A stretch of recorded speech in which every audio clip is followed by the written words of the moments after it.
Դուք համամիտ եք Նիկոլ Փաշինյանի այն տեսակետի հետ, որ Սյունիքում այլևս խնդիրներ չկան։ Շատ եմ գոհ։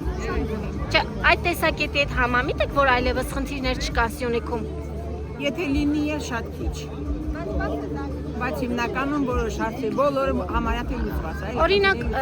որ ադրբեջանական դրոշը Կապանում հայտնվեց։ Ժամանակի ընթացքում հետ կքաշեն։ Ով էր մեղավոր։ Մեղարով են հենց այդ դրոշը, որ դրել են այնտեղ, այդ հենց մենք չգիտենք, որ դա մեր չի։ Այսինքն դա ժամանակին հենց իրանցն է։ Իսկ որտեղ է դրված դրոշը։ Հիմնականում դրված այրապորտի մոտ։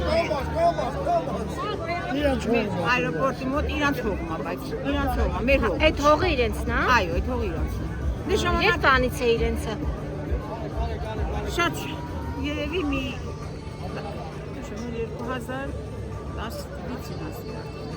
2010 թվականից իրենցն է այդ հողը։ Հա,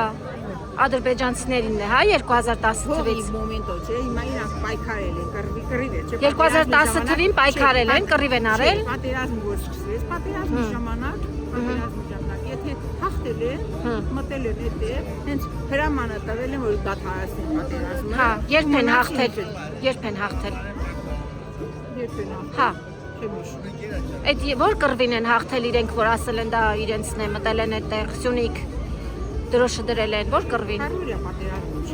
Քարորիա պատերազմին իրենք դրոշը դրել էին Սյունիքում, հա։ Չէ, Քարորիայում չի, չեմ կարծում։ 44 օրյա պատերազմ։ Հա, 44 օրյայի ժամանակ ադրբեջանական դրոշը դրվեց հենց այնտեղ։ Այրապորտի։ Հա։ Բայց չեք հիշում, որ Նիկոլ Փաշինյանը ասաց նոյեմբերի 9-ի հայտարարությունից հետո, երբ ադրբեջանական զորքը առաջ եկավ, Նիկոլ Փաշինյանը հայտարարեց, որ ինքն է պաշտպանության նախարար Վաղարշակ Հարությունյանին բանավոր հրաման տվել, որ զորքը պետք է Սյունիքի դիրքերից հետ քաշվի։ Հետ քաշվելուց հետո ադրբեջանցիները եկան ու կանգնեցին հայկական դիրքերի վրա, դրոշներն էլ դրեցին այդտեղ։ Չեք հիշում։ Չեք հիշում։ Բա ոնց է եղել։ Պատերազմի ժամանակ։ Պատերազմի ժամանակ։ Պատերազմը կանգնեցնելու ընթացքում դրանք։ Հա։ Այդ ժամանակ երբ պատերազմը կանգնեցին։ Գնաց։ Հաջողություն ձեզ։